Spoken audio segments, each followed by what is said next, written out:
армысыздар болашақ студенттер. Бүгін біз Қазақстан тарихы бойынша ұбт нұсқасын қарастырамыз. Және де бұл жаңағы сұрақтарды барша қарастыруға тырысамын. Ал кеттік. Бірінші сұрақ.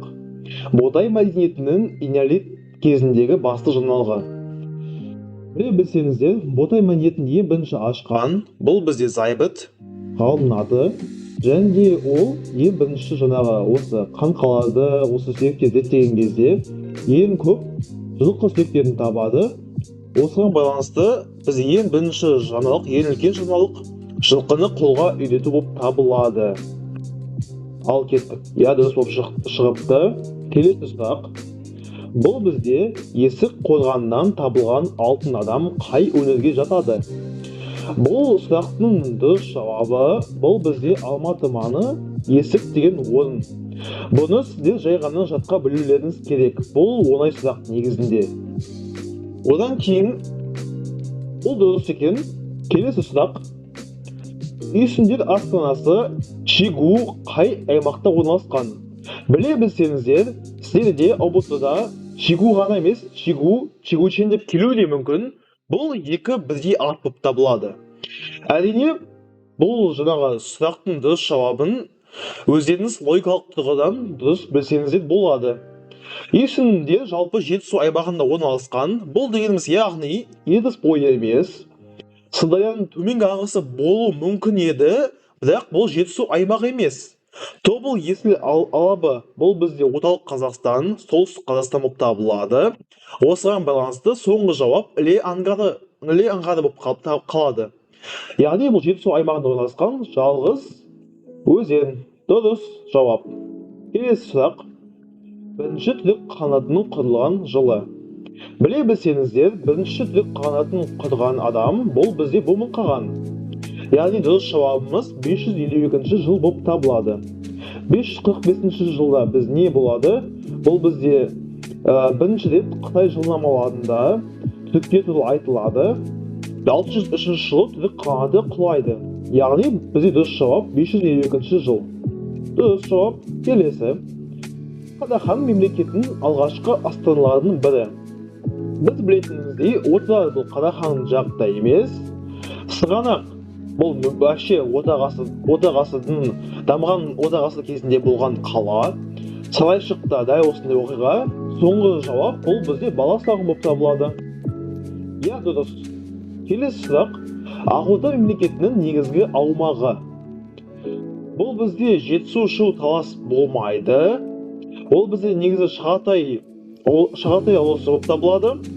Шағатай ұлысының аймағы болып табылады. Кейін Моғолстан аймағы осы жерде орналасқан. Одан кейін Алтай, Ертіс деген мүлдем басқа жауап. Тіпті Қазақстан территориясына кірмейді. Тек қана Ертіс болмаса. Соңғы жауап Батыс Қазақстан, Жайық, Каспий бұл бізде негізі Алтын Орданың бір бөлігі болып табылады. Соңғы жауап Сырдария бойы Ұлытау-Торғай аралы. Ұлытау-Торғай аралы деп тұрған жеріміз бұл бізде Қостанай, Қазақстанның орталық аймақтары болып табылады. Сырдария бойы дегеніміз сіздер білетіндеріңіздей оңтүстік Қазақстан. Ал таңдадық. Дұрыс жауап. Келесі. Абылай ханның ресми хан сайлаған жылы. Бұл бізде дұрыс жауап 1771 жыл. Яғни білетіндеріңіздей Абылай ханның хан болған жылдары 1771-1781 жылдар аралығы. Яғни ресми хан болған кездері 10 жыл болып табылады. Дұрыс. Келесі сұрақ. 8-ші сұрақ. 1822 жылғы Сібір қырғыздары туралы жарғының салдары. Бұл бізде хандық билік сақталды. Дұрыс емес. Хандық билік жойылды. Діни кеңестер құрылды. Жоқ, керісінше көбінесе құпталмады. Билер соты жойылды. Жойылды деп белгілесеңіздер, негізі сіздер шатасып қалған болып табыласыздар. Себебі көптеген жаңағы шектеулер қойылғанымен билер соты әлі жойылмаған еді. Сондықтан соңғы жауап Сібір ведомствосы бағындырылып, округ болыс жүйесі енгізілді. Дұрыс болып табылады. Келесі. Семей ядролық полигонын жабу туралы жарлық қабылдаған күн. Бұны сіздер жай ғана жатқа білулеріңіз керек. Яғни просто сіздер тіпті сағат түнгі 3-те оянса да, сіз оларды автоматым жауап беруіңіз керек. Бұл сұрақтың дұрыс жауабы 1991 жылы 29 тамыз. Яғни Олжас Сүлейменовтің Семей Невада ұйымымен бірге, қозғалыспен бірге атқарған жаңағы істеріне нәтижесі ретінде осы Семей ядролық полигоны жабылады. Осы жылы. Дұрыс жауап. Келесі. Қазақ КСР-ның мемлекеттік егемендігі туралы декларация қабылдаған жыл. Бұны біле кетуіміз керек. Егемендік деп тұрған кезде Қазақстан Республикасы емес, Қазақ КСР-ның егемендігі. Яғни Қазақ КСР-ның егемендігі 1990 жылы 25 қазан. Яғни бізде қазір жаңа мереке бар. 25 қазан бойынша тәуелсіздік күні деп. Яғни түсініп тұрғаныңыздай Қазақ КСР-ның егемендік декларациясы. Яғни кейінірек Қазақстан Республикасы ауыстырып, кейін 16 желтоқсан күні ресми түрде Қазақстан Республикасының егемендігін біз тойлаймыз. Яғни мұнда 90 жылы жауап. Дұрыс. Келесі. Мәтінді оқып қоймай қойын, кейін өздеріңіз видеоны тоқтауға қойып оқысаңыздар болады. Жалпы мұнда басты кілт сөздерді қолдана білсек, бұл бізде яғни есік қорғаны, 26 таңбалы тостаған. Яғни осыны таңдай отыра біздің дұрыс жауабымыз есік қорғаны болып табылады. Дұрыс болып табылады. Келесі жауапта біз есік қорғанын білгеннен кейін оның хронологиясын біле жатуымыз керек. Негізі бұны біз қалай біле аламыз? Біздің заманымыздан бұрын 5-4 ғасырдағы Сақ Ақсүйегіне тиесілі деген кілт сөзді қолдана отырып, біз 5-4 ғасыр деп айта аламыз. Бұл бізде дұрыс жауап болып табылады.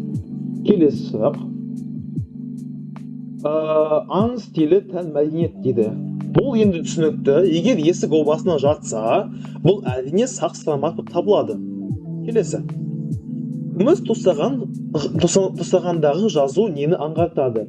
Негізінде, құрметті оқушылар, егер біз белгілі бір информацияны көрген кезде, оны жай ғана ақпарат деп қабылдамауымыз керек. Яғни біз одан кейін оны неге олай пайда болғанын, қалай оның жасалғанын, яғни критикалық ойлауымыз болу керек.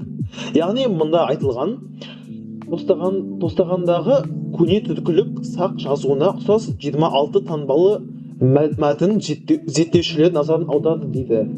Яғни бұл дегеніміз 26 таңбалы жазу. Бұл дегеніміз жергілікті жазу дәстүрінің бар екенін дәлелдейді. Келесі сұрақ. Бұл зерттеу қай мәдениетін ашады? Яғни бұл түсінікті. Егер есік аймағы болса, бұл бізде әрине жетісу болып табылады. Дұрыс. Келесі. 1986 жылы желтоқсан оқиғасының тікелей тарихи байланысы бар орталық. Яғни естеріңізде болатын шығар. 1986 жылы желтоқсан оқиғасы бізде Алматы аймағында болған еді. Бұл Алматы аймағы 6 номер, яғни біз 6 деп таңдаймыз. Дұрыс. Келесі сұрақ. 1991 жылы 29 тамыздағы жарлыққа байланысты нүкте. Айтып кеткеніміздей, бұл оқиға осы уақыт кезде Семей ядролық полигоны жабылады. Яғни оның алдында біз айтып кеттік. Бұл дегеніміз жауап 2. Дұрыс жауап. Келесі.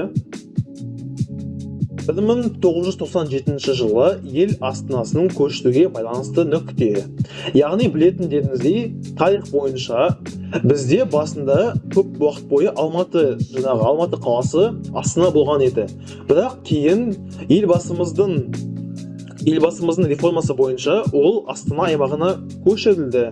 Басында ол Ақмола болып аталды, кейін Астана деп аты өзгертілді. Яғни бұл дегеніміз 4-ші номер. Дұрыс жауап. Келесі. Қазақ хандығының рухани саяси орталығы болған орта ғасырлық қала. Негізінде білетіндеріңіздей қазақ хандығы жалпы қазақ хандығы болған кезде ең басты қалалардың барлығы оңтүстік Қазақстанда орналасқан еді. Тіпті көп уақыт бойы сырт қалалар үшін соғыстар да болып жатқан еді. Яғни бұл үш немесе бір. Бірақ бізде осы бір аймағы негізі сығанақ қаласы орналасқан территория болып табылады. Яғни дұрыс жауабымыз бір болып табылады. Я, дұрыс. Келесі. Ғарыштық бағдарламалармен байланысты нүкте. Бұнда біздің дұрыс жауабымыз 3 болып табылады. Неге десеңіздер, бұл 3 деген нөмірде болған аймақ, бұл бізде Байқоңыр аймағы. Яғни осы аймақта ғарыштық бағдарламалар болған. Яғни 3 дейміз. Дұрыс. Енді нәтижені көрсек, нәтиже бойынша бізде 20-дан 20. Көргендеріңізге рахмет, құрметті студенттер, оқушылар.